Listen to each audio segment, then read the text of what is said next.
ओम शांति। खुद भगवान तुम्हारी चिंता करेंगे। बस एक काम करो। देखिए, दुनिया में तो किसी काम के लिए और कुछ भी करने के लिए लोगों को अपनी कितनी चिंता रहती है, और भगवान की भी चिंता रहती है, भगवान का ध्यान करने की भी चिंता रहती है, और अपने तमाम कामों की चिंता रहती है। लेकिन यहाँ भगवान आज कह रहे हैं कि भगवान खुद आपकी चिंता करेंगे। बस आपको करना क्या है, बस एक काम करना है। वो काम क्या है? तो भगवान आपकी स्वयं चिंता करने लग जाएंगे। तो आइए आज जानते हैं कि वो हमें क्या करना है, जिससे स्वयं परमात्मा हमारी चिंता करेंगे। हमें किसी बात की कोई चिंता नहीं रहेगी। देखिए, यदि आपसे कोई शारीरिक पाप बन गए हैं, मानसिक पाप बन गए हैं, वाणी के द्वारा कोई अपराध बन गया है, तो भी भगवान कहते हैं कि चिंता मत करो। लेकिन बस आपको अब क्या करना है, अब पूरी कोशिश करनी, पूरा प्रयास करना है कि अब हमारा कोई भी पाप कर्म ना बने। शरीर से, मन से, वाणी से, कर्म से कोई भी पाप ना बने। बस ये ध्यान रखना है, वो निरंतर परमात्मा को याद करना है, मामेकम याद करना है, मन को मना करके परमात्मा को याद करना है। अपने स्वरूप को जान करके और ईश्वर का जो स्वरूप है उसको वैसा मान करके अपने मन को मना करके परमात्मा को याद करना है। बस अपने को आत्मा समझ करके परमात्मा के स्वरूप में टिकना है। ऐसा आप प्रभु का ध्यान करो, मेडिटेशन करो, और ऐसा ध्यान करने से आपके सारे पाप नष्ट होने लगते हैं। मानसिक, वाणी के द्वारा, शरीर के द्वारा जो अपराध आपसे बन गए हैं, आप जब परमात्मा का ऐसा ध्यान करते हैं, शक्तिशाली मेडिटेशन करते हैं, आत्मा समझ करके परमात्मा के स्वरूप में टिकते हैं, उसको याद करते हैं, तो उससे सारे पाप नष्ट हो जाते हैं। बस आपको ध्यान ये रखना है कि जब आप भगवान का ध्यान करने लगे हैं, आप सद्मार्ग पर चलने लगे हैं, आप ईश्वर के मार्ग में चलने लगे हैं, आपने भगवान को पहचान लिया है, तो उसके बाद फिर आपको कोई भी पाप कर्म नहीं करना है। अब तक जो हुए सो हुए हैं, अभी तक जो गलती हो गई है वो हो गई है, जो चूक हो गई है उसको भी आप परमात्मा के ध्यान से भस्म कर सकते हो, उस पाप को। अब जानबूझ करके पहले अनजाने में जो हो गया है तो उसके लिए परमात्मा ने रास्ता बता दिया है, लेकिन अब अगर जानबूझ करके हर्षित होकर के पाप करेंगे और संकल्प करके पाप करेंगे कि अभी दिन में पाप कर लो, कुछ भी गलत काम कर लो, किसी को सता लो, किसी की हिंसा कर दो, कोई भी गलत काम, गलत दृष्टि वृत्ति से कुछ भी कर दो, और शाम को नाम जप कर लेंगे, दिन भर पाप करते हैं, तो फिर अपराध लागू हो जाएगा, और फिर इससे बड़ा पाप कुछ नहीं होगा। और फिर उस पर जो आप ध्यान करते हैं, नाम जप करते हैं, उसका कोई प्रभाव नहीं पड़ेगा, और आपको उसका दंड भोगना ही पड़ेगा। इसलिए परमात्मा कहते हैं कि पूर्व जन्म का अगर कोई पाप कर्म है, या इस जन्म का अगर आपके साथ कुछ ऐसा होता है और आपको कुछ महसूसता होती है कि कुछ गलत किया है, या इस जन्म का कुछ याद भी है, क्योंकि इस जन्म का तो लोगों को याद ही रहता है कि हमने कौन कौन से पाप किए हैं, अगर ऐसा है तो उसके लिए आपको स्वयं परमपिता परमात्मा ने कहा है कि चलते फिरते, उठते बैठते, खाते पीते, सोते, सुख में दुख में, श्रद्धा से, भक्ति से, एकांत में या कोलाहल में, कहीं भी आप हैं, जैसी भी परिस्थिति है, उसमें आप परमात्मा को याद करो, ध्यान करो। कैसा भी समय हो, आप कुछ भी कर रहे हैं, कुछ भी कार्य कर रहे हैं, लेकिन आप भगवान को याद करो, तो आपके पाप कर्म नष्ट हो जाएंगे। अब क्या होता है, कुछ लोग होते हैं, कई भाई बहन होते हैं, तो वो क्या करते हैं कि ध्यान करने के लिए या बाबा के ज्ञान में, परमात्मा का ज्ञान को अपनाने के लिए, परमात्मा का ध्यान, याद, मेडिटेशन, नाम जप करने के लिए वो कुछ परिस्थिति की मांग करते हैं। वो कैसे मांग करते हैं? वो चाहे गृहस्थी वाले हों या जो ईश्वर को अपना जीवन समर्पित कर चुके हैं, गृहस्थी में होते हैं वो बहुत ज़्यादा करते हैं, और कितने ही लोगों ने बताया है, हमसे भी कहा है और पूछा भी है कि अभी कुछ परिस्थिति चल रही हैं। देखिए, ऐसा होना चाहिए कि भगवान का ध्यान करने के लिए एकांत होना चाहिए। अभी हमारा मकान छोटा है, थोड़ा और दूसरा नया अच्छा मकान बना लें, फिर हम उसमें एक भगवान का कमरा अलग से बनाएंगे जो सिर्फ भगवान के लिए ही होगा, उसमें बैठ कर के ध्यान किया करेंगे। कई लोगों की ऐसी परिस्थिति होती हैं, कहते हैं कि बस अभी थोड़े बच्चे छोटे हैं, बच्चे थोड़े बड़े हो जाएं और फिर हम घर से फ्री हो जाएंगे, तो फिर हम अच्छे से ध्यान करने लगेंगे। कई लोग ऐसे होते हैं कि जिनके बच्चे बड़े हो गए हैं, तो वो माताएं बहनें कहती हैं कि थोड़ा बस बच्चों की शादी हो जाए, बस शादी हो जाए और शादी के बाद तो फिर घर से फ्री हैं, फिर हमें कोई काम नहीं है, फिर तो हम बाबा की सेवा में ही बस भगवान का ध्यान ही करेंगे, पर और तो कुछ हमें काम है ही नहीं। कई जो हैं जिनकी शादियां हो गई हैं बच्चों की, तो वो कहते हैं क्या करें कि अब बहू अकेली हैं तो बहू को छोड़ कर के नहीं आ सकते हैं, अब क्या करें। कुछ लोगों के कई काम अटके रहते हैं कि बस ये काम हो जाए हमारा, बस इतना सा काम और रह गया है, बस ये काम पूरा हो जाए, उसके बाद तो फिर हम फ्री हैं, फिर हम कुछ भी करने को तैयार हैं, फिर तो बाबा की खूब सेवा करेंगे। कई लोग जॉब में होते हैं तो वो कहते हैं कि बस थोड़े दिन की और जॉब है, इसके बाद तो फिर हम फ्री हैं, रिटायर्ड हो जाएंगे, रिटायरमेंट मिल जाएगा, उसके बाद तो फ्री हैं। कई गृहस्थी होते हैं, वो कहते बस थोड़े समय की बात और है, बच्चों को अपनी गृहस्थी सौंप करके फिर तो फ्री हैं, फिर हम भजन करेंगे, भगवान का ध्यान करेंगे और फिर तो जहाँ कहेंगे वहाँ रहेंगे, फिर कोई दिक्कत नहीं है हमको। तो देखिए, आपको बताएं कि जो इस प्रकार की परिस्थितियों की मांग करते रहते हैं, वो कभी साधना नहीं कर सकते हैं, वो कभी भगवान का ध्यान नहीं कर सकते हैं, वो कभी अपना जीवन ईश्वरीय मार्ग में ले जाकर नहीं चल सकते हैं, क्योंकि वो जो सुविधाएं मांग रहे हैं वो सुविधाएं कभी होती नहीं हैं। ये हमने अपने जीवन में प्रैक्टिकल देख लिया है कि जिन लोगों ने कहा है कि बच्चे छोटे हैं, बड़े हो जाएं, बच्चे बड़े हो गए, बड़े होने पर फिर वो कहने लगते हैं कि बस शादी हो जाए, शादी होने पर कहने लगते शादी हो गई फिर फ्री हो जाएंगे, शादी हो जाती फिर कहने लगती कि बहुएं अकेली हैं, बहुओं को छोड़ कर के नहीं आ सकते हैं, और फिर जब बहुएं थोड़ी समझदार हो जाती हैं, घर चलाने लायक हो जाती हैं, फिर कहते हैं कि नाती पोता हो गए, अब बहुएं घर देखती हैं, हम उनको देखते हैं।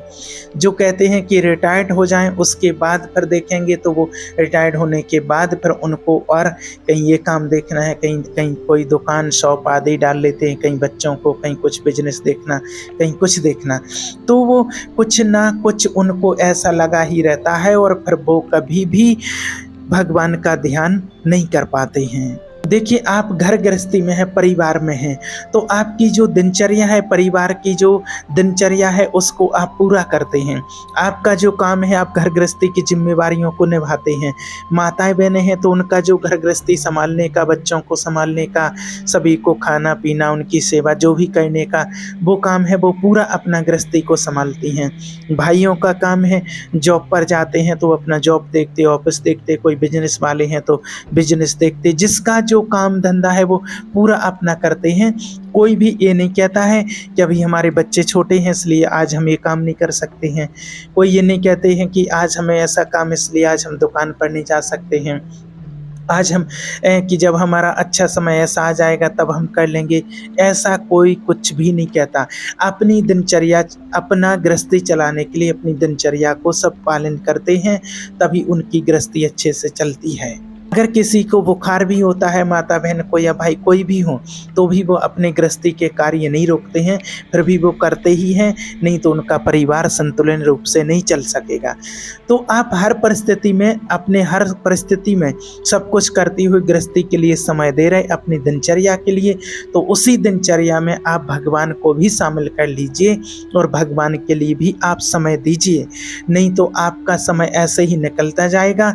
इसलिए भगवान कहता है कि जैसी भी परिस्थिति हो, चाहे कोलाहल का माहौल हो, चाहे शांति हो, उठते बैठते चलते फिरते कैसी भी स्थिति परिस्थिति हो, उसी में से समय निकाल के आप भगवान का ध्यान करिए। और अगर आप परिस्थिति की मांग करते रहेंगे कि ऐसा हो जाए तो फिर कर लेंगे, ऐसा हो जाए तो कर लेंगे, तो वो परिस्थिति आपके अनुकूल कभी होने वाली नहीं है और ना ही आप फिर कभी ऐसा कर पाएंगे। और अगर आप ऐसे ही मांग करते रहेंगे, कुछ ऐसा हो, एकांत हो, शांति हो, शांत माहौल हो, परिवार में शांति हो, ऐसा हो, तो हम भगवान का ध्यान करेंगे। तो भगवान क्या है? क्या अल्पज्ञ हैं क्या जो तुमको परिस्थिति दी है? जो परिस्थिति आई है कि वो परिस्थिति पूरी हो जाए और फिर हम ऐसा कर लेंगे? नहीं, ऐसा कभी नहीं होगा। अगर आप ऐसा सोचते रहेंगे तो आप कभी नहीं कर सकते हैं। ध्रुव, प्रहलाद, मीरा, सुदामा, सुग्रीव, शबरी अगर ये ऐसा सोचते कि परिस्थिति हमारे अनुकूल हो तब हम भगवान का ध्यान कर पाएंगे, तो उन्होंने तो कितनी यातनाएं सहन की हैं, कितने उनको कष्ट मिले हैं, लेकिन उसके बाद भी उन्होंने भगवान का ध्यान नहीं छोड़ा है, तभी उनको भगवान की प्राप्ति हुई है। आपके साथ जो परिस्थिति है तो वो आपके कर्मों के अनुसार आपको मिली है, और उसी परिस्थिति में रह करके ही आपको भगवान का ध्यान करना है। उसी विधान में अगर आप परमात्मा का ध्यान कर लोगे तो आप सिद्ध हो जाओगे। परिस्थिति का परिवर्तन ना मांगा जाए, जैसी परिस्थिति है उसी परिस्थिति में आप भगवान का भजन करके, ध्यान करके, नाम जप करके आप भगवान की प्राप्ति कर सकते हो, और वो भगवान की प्राप्ति होगी आपको। जो परिस्थिति है वो परिस्थिति आई है आपके कर्म के अनुसार, तो परिस्थिति का जो परिवर्तन मांगते हैं उनसे भगवान का ध्यान कभी नहीं होता है। वो परिस्थिति के भोक्ता होते हैं, वो भगवान के ध्यान के भोक्ता नहीं बन पाते हैं। इस बात को आप बहुत अच्छे से समझें और अंदर से समझें इसको। कई लोग कहते हैं कि अरे अब तो हमारा मन ऊब गया है बिल्कुल गृहस्थी से, बिल्कुल परिवार से, बस थोड़ी सी और जिम्मेवारियां पूरी करके फिर तो हमें गृहस्थी को छोड़ना ही है, फिर तो हम छोड़ना चाहते हैं और फिर तो हम भगवान के भजन में लग जाएंगे। तो भगवान कहते कोई ज़रूरत नहीं है, आपको वेशभूषा परिवर्तन करने की, बदलने की ज़रूरत नहीं है। अगर आपने गृहस्थ धर्म स्वीकार किया है तो परिवार की भरण पोषण की जिम्मेवारी आपके ऊपर है। मेहनत कीजिए और परमात्मा का ध्यान कीजिए।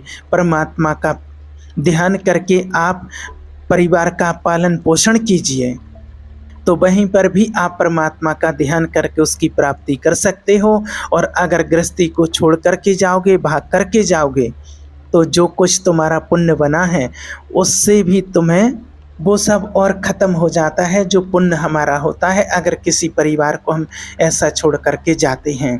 क्योंकि जो ऐसी गृहस्थी को छोड़ करके जाते हैं, गीता में भी कहा गया है कि वो कितना भी भजन, ध्यान, यज्ञ, तप कुछ भी कर ले, वो भगवान को प्राप्त नहीं कर सकते हैं।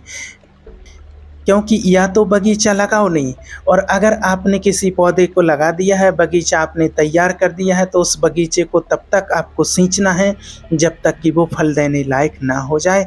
वो पेड़ तब तक आपको उसको सींचना पड़ता है। तो आज जो आपकी गृहस्थी है वो गृहस्थी एक बगीचा है, और आप उस बगीचे के माली हैं, और आप मालिक नहीं हैं। मालिक तो ईश्वर है, आप माली हैं, और आपका काम है, मालिक का जो निमित्त बनाया है भगवान ने आपको इस बगीचे के, आपने जो बगीचा लगाया है तो आप उसके माली हैं, और आपका फर्ज है, माली का काम होता है पौधों को सींचना, पौधों की देखरेख करना, उनकी देखभाल करना, कब उसको पानी चाहिए, कब खाद देना है, कब उसकी कटिंग करना है, क्या करना है। तो ये सारी जिम्मेवारी, आप माली हैं तो बच्चों को कब पढ़ाना लिखाना है, कहाँ भेजना है, उनकी जिम्मेवारी निभाना है, उनको पाल पोस करके बड़ा करके अपने पैरों पर खड़ा कर देना, तब तक आपकी जिम्मेवारी होती है। नहीं तो कल के दिन आपको अच्छा लगा, गृहस्थी बसा ली, शादी कर ली, 2-4 बच्चे हो गए और अब बोझ लगने लगा, और अब परिवार को छोड़ करके कमंडल लेकर के जंगल में चले गए, और जंगल में आप चले गए तो आप कितना भी ध्यान भजन कर लो, आपको ईश्वर की प्राप्ति होने वाली नहीं है। क्योंकि जिन आत्माओं को आप ऐसा छोड़ करके गए हैं उनके मुख से क्या आपके लिए बद्दुआएं निकलेंगी वो आप समझ सकते हैं। तो ऐसा कभी नहीं करना चाहिए, और वेशभूषा ऐसी बदल करके कभी नहीं भागना चाहिए। आप घर गृहस्थी में रह करके ही आप परमात्मा का ध्यान कर सकते हैं, उनको प्राप्त कर सकते हैं। और अगर आप ऐसा करते हैं तो एक समय ऐसा आएगा कि आपकी गृहस्थी से भी गिरी हुई स्थिति हो जाएगी। अगर आप वास्तव में साधना करना चाहते हैं, भगवान का ध्यान करना चाहते हैं, तो ध्यान करने वाले कभी परिस्थिति की मांग नहीं करते हैं। वो जैसी भी परिस्थिति होती है उसमें ही वो भगवान का ध्यान कर लेते हैं। जैसी भी परिस्थिति होती है वो उसमें ही रह करके भगवान का ध्यान कर लेते हैं और भगवान के मार्ग में चलने लग पाते हैं। आप घर गृहस्थी में रह कर के जैसी भी आपकी स्थिति परिस्थिति है उसी में रह कर के आप भगवान का ध्यान करके सद्मार्ग पर चल करके दिखाओ। गीता में भगवान ने कहा है कि अगर आप मेरा ध्यान करोगे तो तेरा भार मैं ग्रहण कर लूँगा, फिर तुझे कुछ चिंता करने की ज़रूरत नहीं है। तू मेरा हो जा, फिर मैं तेरे लिए क्या करता हूँ तब तू जान पाएगा। तू निश्चिंत होकर के मेरा ध्यान कर। गीता में कहा है, हे अर्जुन, तुम दृढ़ चित्त होकर के मेरा नाम जप करो, ध्यान करो। जो मेरा ध्यान करता है वो मेरा बहुत प्रिय हो जाता है। गीता में ये भी कहा गया है कि ज्ञानी तू आत्मा मुझे अति प्रिय है, लेकिन योगी तू आत्मा मेरा ही स्वरूप है। इसलिए योगी बन करके परमात्मा का ध्यान करो। तो मैं ऐसी आत्माओं को बहुत प्यार करता हूँ। गीता में कहा गया है कि जहाँ मेरा भक्त चरण रखे वहाँ रखूँ मैं हाथ, पीछे पीछे मैं फिरूँ, कभी ना छानूं, कभी ना छोड़ूं साथ। देखिए, गीता में कहा गया है, भक्ति में कहा गया है कि जो सच्चे भक्त होते हैं मेरा ध्यान करते हैं तो जहाँ उनके चरण रखे जाते हैं वहाँ मैं हाथ रखता हूँ और उनके पीछे पीछे चलता रहता हूँ, कभी साथ नहीं छोड़ता हूँ। ये गीता में कहा गया है।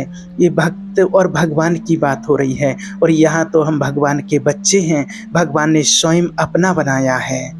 तो भगवान परमात्मा हर समय हमारे आसपास रहते हैं। सिद्ध बात है, जहाँ हम परमात्मा का ध्यान करते हैं तो परमात्मा वास्तव में हमारे आसपास हमारे संग ही होते हैं।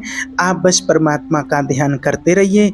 जब आपके ज्ञान का तीसरा नेत्र खुलेगा तो आप देख पाएंगे कि हर समय परमात्मा शिव बाबा हमारे अंग संग हमारे समीप ही हैं। भगवान हमसे कभी दूर नहीं होते हैं। तो बस एक काम आपको करते रहना है, कभी आपको परिस्थिति की मांग नहीं करनी है। ओम शांति।